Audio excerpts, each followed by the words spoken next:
আসসালামু আলাইকুম, সবাইকে শুভেচ্ছা জানাচ্ছি। মাসুম মাহবুব। প্রিয় দর্শক, দেখছেন ওপেন দ্য ইউটিউব চ্যানেল এবং মাসুম মাহবুব ফেসবুক পেজ। দুবাই থেকে আমাদের ভাই এমডি নাসির লিখেছেন যে মাসুম ভাই, এখনো রাত জেগে আছি, ঘুমের সময় হয়ে গেছে। আহ, আপনার খবরের জন্য ওয়েট করছি আর কি। প্রিয় নাসির ভাই, আপনার জন্য আমাদের ভালোবাসা থাকলো। যশোর থেকে দেখছেন মনির। রবীন্দ্র কুটিবাড়ি শিলাইদহ কুমারখালী থেকে দেখছেন আমাদের প্রিয় ভাই। দর্শক, আমি বসে বসে আপনাদের কমেন্ট পড়ি। সাধারণত প্রতিদিন লাইভের 10 মিনিট আগে আমি আপনাদের কমেন্টগুলো পড়ি, নতুন নতুন কারা যুক্ত হয়েছেন দেখার চেষ্টা করি। আমার হাতে আজকে বেশ কিছু গুরুত্বপূর্ণ খবর আছে। সকালের সেশনে সাধারণত আমরা রাত থেকে যে আপডেট খবরগুলো, যেগুলো আমাদের দেয়া বাকি থাকে, অর্থাৎ আমাদের সময়ের সঙ্গে ইরান বা আমেরিকা বা ইসরায়েলের সময়ের একটা পরিবর্তন আছে, আপনারা জানেন।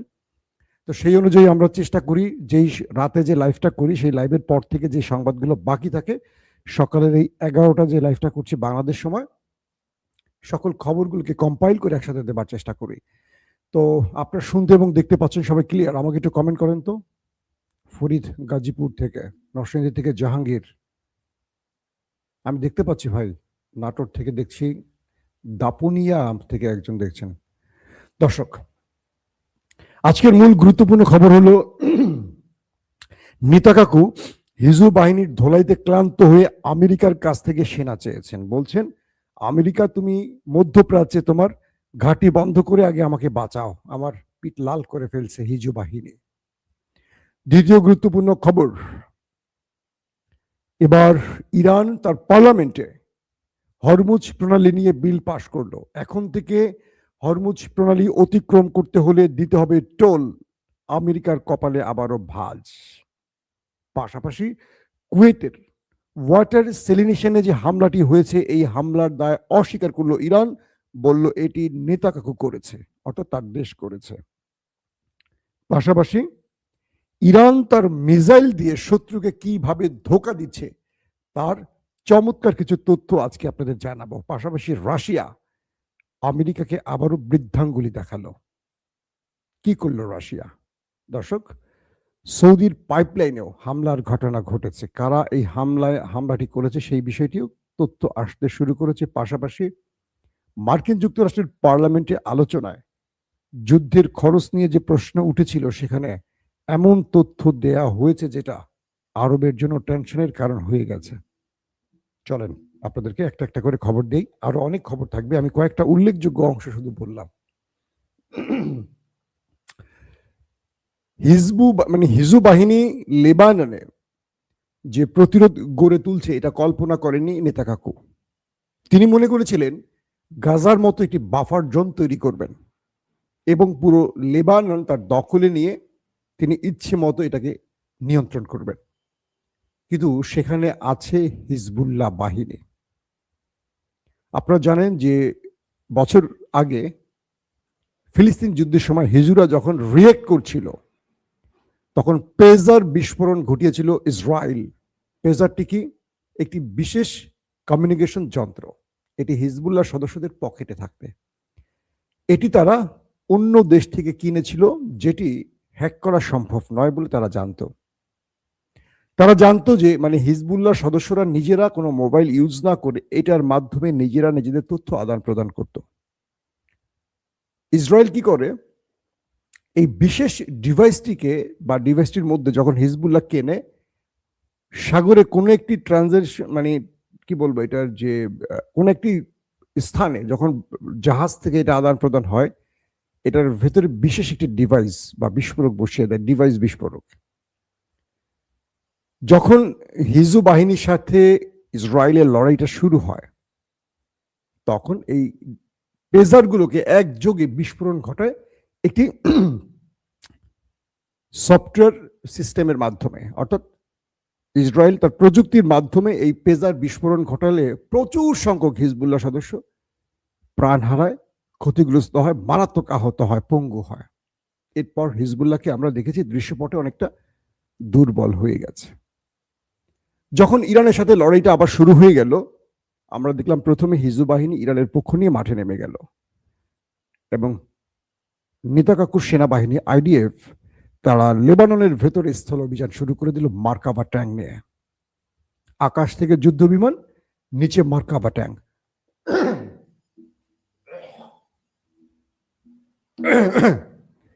এই পরিস্থিতিতে লেবানন তাদেরকে শক্ত প্রতিরোধ গড়ে তুলেছে। চারদিক থেকে ঘিরে প্রচুর সংখ্যক নেতা কাকুর সেনাকে ওপারে পাঠিয়েছে। বলা হচ্ছে এই পর্যন্ত 4 থেকে 500 আইডিএফ বিনা টিকিটে চলে গেছে। 124-এর উপরে মার্কাভা ট্যাঙ্ক ধ্বংস করা হয়েছে। গতকালকের ফুটেজে দেখলাম এবং রাতের যে ফুটেজ, আজকের লেটেস্ট যে খবরটি, সেখানে দেখলাম ওদের মার্কাভার বেশ কয়েকটি ট্যাঙ্ক হিট করে জ্বালিয়ে দিয়েছে হিজবুল বাহিনী।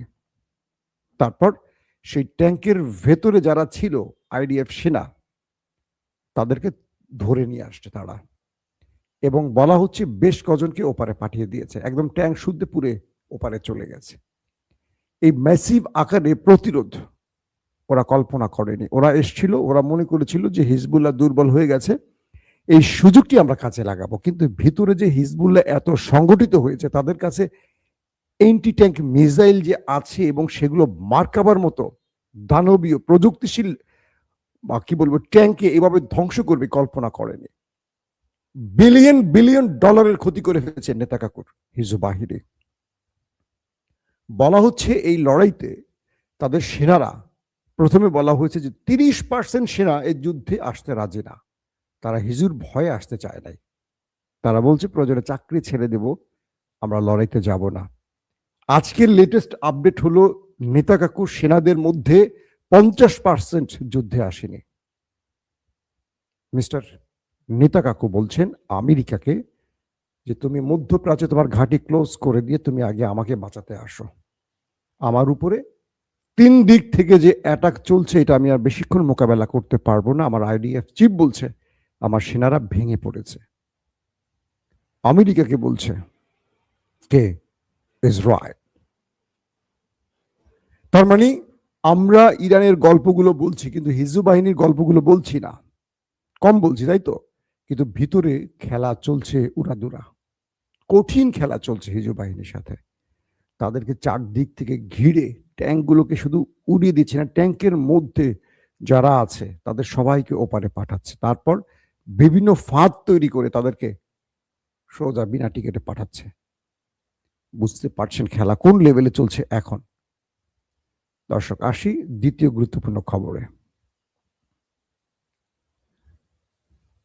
সৌদি আরবকে নিয়ে, মানে আমাদের মুসলিম উম্মার বিশ্ব মোড়ল যাকে আমরা বলি, মুসলিম উম্মার মোড়ল, সৌদি আরবকে নিয়ে আব্বাস আরাকচি একটা চমৎকার বক্তব্য দিয়েছেন। ইরানের পররাষ্ট্রমন্ত্রী আব্বাস আরাকচি, তিনি বলেছেন সৌদি আরব আমাদের বন্ধু রাষ্ট্র, সালমান প্রশাসন আমাদের পরম আত্মীয়, পরম স্বজন, আমাদের বন্ধু। মোহাম্মদ বিন সালমান তরুণ। ইরান তার প্রত্যেকটি কাজের, পজিটিভ কাজগুলোকে প্রশংসা করে। পৃথিবীর বিভিন্ন গণমাধ্যম যা কিছুই বলুক, ইরান সৌদি আরবের কল্যাণকামী। কে বলছে? ইরানের পররাষ্ট্রমন্ত্রী আব্বাস আরাকচি। হঠাৎ গরম ঠান্ডায় শরীর খারাপ হচ্ছে আস্তে আস্তে, আল্লাহ জানে, গলা বসে যাওয়ার দিকে যাচ্ছে। আব্বাস আরাকচি বলছেন যে আমরা সৌদিকে আমাদের বন্ধু হিসেবেই দেখি এবং সৌদির প্রতি আমাদের ভালোবাসা অসীম, এবং আমরা সৌদির কাছ থেকে দায়িত্বশীল আচরণ আশা করি। তিনি বলছেন আমি আমার আরবের বন্ধুদের বলছি। কে বলছেন? ইরানের পররাষ্ট্রমন্ত্রী আব্বাস আরাকচি। আমি আমার আরবের বন্ধুদের বলছি, আমরা যাদের সাথে লড়াই করছি তারা আরবেরও শত্রু। আরবরা আজ বুঝুক বা দুদিন পরে বুঝুক, মনে রাখতে হবে আরবকে ওরা আমাদেরও শত্রু, শুধু নয় তোমাদেরও শত্রু। তোমরা শুধু চেয়ে দেখো, আরব যখন আক্রান্ত হচ্ছে, আরবকে রক্ষায় ওরা কাজ করছে না, ওরা রক্ষা করছে ওই একটি দেশকেই, আব্বাস আরাকচি বলছেন আরবের বন্ধুদের যে তোমাদের দেশের ভেতরে ফলস ফ্ল্যাগ অপারেশন করে আমাদের সাথে তোমাদেরকে লাগিয়ে দেওয়ার চেষ্টা করা হচ্ছে। আব্বাস আরাকচি বলছেন তোমাদের দেশে প্রিন্স সুলতান বিমান ঘাঁটিতে ইরান অ্যাটাক করে ওদের বিমানকে যখন ধ্বংস করেছে ওরা শুধু চেয়ে চেয়ে দেখেছে, আর তোমরা এদেরকে রেখেছো তোমাদের নিরাপত্তার জন্য। আমি আরবকে বলবো, বিশেষ করে সৌদি কথা বলছেন, সালমান প্রশাসনকে বলবো, ঘুম থেকে জেগে ওঠো, কারণ আজ হোক কাল হোক ওরা তোমাদের শত্রু হবে। তোমাদের শত্রু আমাদের শত্রু এক, অভিন্ন। আব্বাস আরাকচির এই বক্তব্যটি অসাধারণ ছিল। পাশাপাশি ইরান নিয়ে পাকিস্তান যে বক্তব্য দিচ্ছে যে পাকিস্তান আমেরিকার সাথে দুতিয়ালি করছে বা নেপথ্যে কথা বলছে, ইরান বলছে যে আমরা পাকিস্তানকে ইরানের সাথে আলোচনার জন্য, মানে পাকিস্তানকে আমেরিকার সাথে আলোচনার জন্য কোনো সিগন্যাল দেয়নি এবং পাকিস্তানকে মধ্যস্থতাকারী হিসেবে বিবেচনাও করছি না। পাকিস্তান আমাদের কিছু প্রস্তাব তুলে ধরেছে, আমরা পাকিস্তানকে বলেছি আমরা এখন যুদ্ধের মাঠে আছি, আমাদের আলোচনার বিষয়বস্তু আমরাই জানিয়ে দেব, কোনো মধ্যস্থতাকারী এই মুহূর্তে আমাদের লাগবে না। তবে পাকিস্তান আমাদের বন্ধু রাষ্ট্র, তাদের আমাদের প্রতি তাদের যে ভালোবাসা এটাকে আমরা গ্রহণ করছি। কারণ সাম্প্রতিক জরিপ হয়েছে ইরানের প্রতি সবচেয়ে বেশি, ইরানের পক্ষে কারা দাঁড়িয়েছে পৃথিবীর কোন দেশগুলো, কোন দেশের সমর্থন বেশি? 82% সমর্থন আসছে পাকিস্তানের জনগণের। আসিম মনি টেনশনে পড়ে গেছেন, কারণ আমেরিকার চাপে পাকিস্তানকে ইরানের বিরুদ্ধে যুদ্ধ করতে হলে পুরো পাকিস্তানের কওমের সাথে, জাতির সাথে যুদ্ধ করতে হবে। আসিম মনিরকে 82% জনগণ ইরানের পক্ষে দাঁড়িয়েছে, তুরস্কেরও এবং আরবের অধিকাংশ জনগণ ইরানের পক্ষে। বুঝতে পারছেন বিষয়টা? মার্কিন প্রশাসনের বা পার্লামেন্টে একটি প্রশ্ন উঠেছে, আমেরিকা যে যুদ্ধ করছে ট্রিলিয়ন ডলার খরচ করে, এই যুদ্ধের খরচ কারা দেবে? মার্কিন প্রশাসন বলছে এই যুদ্ধের খরচ আরবরা দেবে। বাহ, কি চমৎকার কথা! একদিকে আরব ক্ষতিগ্রস্ত হচ্ছে, তাদের পাওয়ার প্ল্যান্ট, তাদের ওয়াটার রিফাইনিং, তাদের তেলকূপ সব ধ্বংস হচ্ছে। আরবের ঘাঁটি গেড়ে আমেরিকা ইরানের মাধ্যমে যে অ্যাটাকগুলো আরবে নিয়ে আরবকে ধ্বংস করছে, তার জন্য এই ক্ষতিপূরণ আরবকে দিতে হবে। লাভ হচ্ছে কার? ইসরায়েলের। আমেরিকা লড়ছে কার জন্য? ইসরায়েলের জন্য। কিন্তু ক্ষতিপূরণ দিতে হবে আরবকে। মাশাল্লাহ, বলেন মাশাল্লাহ। আরবরা ঘুম ভাঙাও তোমাদের। জুব্বা পরে, পায়জামা সারা জুব্বা পরে তোমরা দৌড় মারো এখন মরুভূমির মধ্যে। পায়জামা সারা জুব্বা পরে দৌড় মারলে কি হয় মরুভূমিতে জানেন তো? তো আমেরিকা প্রশাসন তারা ঠিক করছে তাদের যত খরচ যাবে যুদ্ধে, তারা মারবে ইরানকে, আর তারা সুবিধা এনে দেবে ইসরায়েলকে, আর ক্ষতিপূরণ দেবে আমাদের আরবরা। কত বোকা জাতি আরবরা! আহা! মার্কিন যুক্তরাষ্ট্রের যে পলিসি ইরানের মধ্যে নিউক্লিয়ার অ্যাটাক, এটা নিয়ে আহমদ সাফা, জাতিসংঘের একজন প্রতিনিধি, তিনি পদত্যাগ করেছেন। তিনি বলেছেন তার কাছে তথ্য আছে যে আমেরিকা ইরানের নিউক্লিয়ার অ্যাটাক করতে পারে, আর জাতিসংঘকে বলছে যে তোমরা কি বিবৃতি দিবা, রেডি হও, জাতিসংঘ এটাকে বৈধতা দেবে। তিনি বলছেন যে এটি পৃথিবীব্যাপী অমানবিকতার একটা দৃষ্টান্ত স্থাপন করবে ইরানের উপর এই পারমাণবিক অ্যাটাক। পৃথিবীর বিভিন্ন দেশ বলছে আমেরিকা জাপানের মতো ইরানকে ধসিয়ে দেওয়ার যে পরিকল্পনা করছে, এটা আমেরিকার জন্য সবচেয়ে বড় আঘাত আসবে। কিরকম? একসময় আমেরিকার হাতেই ছিল পারমাণবিক অস্ত্র, এখন বহু দেশের হাতে আছে। আমেরিকার কাছে আছে, রাশিয়ার কাছে আছে, ব্রিটেনের কাছে আছে, পাকিস্তানের কাছে আছে, ভারতের কাছে আছে, ইসরায়েলের কাছে আছে, নেই কার কাছে বলেন? পৃথিবীর চীনের কাছে আছে, বহু দেশের কাছে আছে, ফ্রান্সের কাছে আছে। তো বলা হচ্ছে আমেরিকা যদি এই সময় 2026-এ এসে নিউক্লিয়ার অ্যাটাক করে, তাহলে মনে রাখতে হবে ইরানের মিত্ররা হোক বা ইরান হোক, যে কোনো ভাবেই হোক, এই নিউক্লিয়ার অ্যাটাক আগামী পৃথিবীকে ধ্বংস করে ফেলবে। আমেরিকা অ্যাটাক করলে ধরে নেবেন নেক্সট অ্যাটাক দখলদার দেশটির মধ্যে আসবে বা আমেরিকার কোন একটি স্থানে আসবে। কারণ এটিকে কোনোভাবে এই সময়ে এসে বৈধতা দেওয়া যাবে না। যদি আমেরিকা তার লজ্জাজনক পরাজয় ঢাকার জন্য নিউক্লিয়ার অ্যাটাক করে, মনে রাখতে হবে আমেরিকানদের নেক্সট টার্গেট তারা হতে পারে। প্রশ্ন উঠেছে আমেরিকার বন্ধুরা কোথায়? ব্রিটেন সর্বশেষ বন্ধু ছিল যারা আমেরিকার পক্ষে দাঁড়িয়ে থাকার ঘোষণা দিয়েছিল। তারা গতকালকে বলে দিয়েছে আমেরিকার যুদ্ধে তারা সাথেও নাই পাছেও নাই। বলেছে আমেরিকার এই যুদ্ধের সাথে ইংল্যান্ড জড়িত নয়। একদিকে আমেরিকার বন্ধুরা কেটে পড়ছে সব। ইতিমধ্যে স্পেন কি বলেছে জানেন আপনারা, বেলজিয়াম কি বলেছে, ফ্রান্স কি বলেছে, জার্মান কি বলেছে সব শুনেছেন। স্পেন বলছে আমি তোমাকে ঘাঁটি ব্যবহার করতে দেবই না আমার দেশে ইরানের বিরুদ্ধে। আর জার্মানের বিরোধী দল থেকে আজকে ঘোষণা এসছে জার্মানে যে মার্কিন ঘাঁটি আছে, জার্মান সরকারের উপর বিরোধী দল চাপ সৃষ্টি করছে যে তোমরা আমেরিকার ঘাঁটি মানে বন্ধ করে তাদেরকে এই দেশ থেকে তাড়িয়ে দাও। জার্মান থেকে যারা আমেরিকাকে জাহাজ পাঠিয়ে সহযোগিতার ঘোষণা দিয়েছিল, সেখানে এখন পার্লামেন্টে আমেরিকাকে তুলোধুনো করে ছাড়ছে তারা। স্পেন তো বলেছে, বাকি দেশগুলো ঘুরে দাঁড়িয়েছে। ট্রাম্প না ইউরোপীয় বন্ধু না ন্যাটোর বন্ধু কাউকে পাশে পাচ্ছে না, স্রেফ একা চলছে। এই মুহূর্তে পুরো আমেরিকা পৃথিবীতে মানে ন্যাটো সৃষ্টির পর আমেরিকা নিজেকে এতটা নিঃস্ব এতটা নিঃসঙ্গ ভাবতে পারেনি। ইরানে আক্রমণ করে আমেরিকা এত বড় মাসুল দিচ্ছে। আর তাই 50,000 সেনা নিয়ে আমেরিকা এখন ইরানে স্থল অভিযানের পরিকল্পনা করছে, খার্গ আইল্যান্ড দখলের প্ল্যান করছে।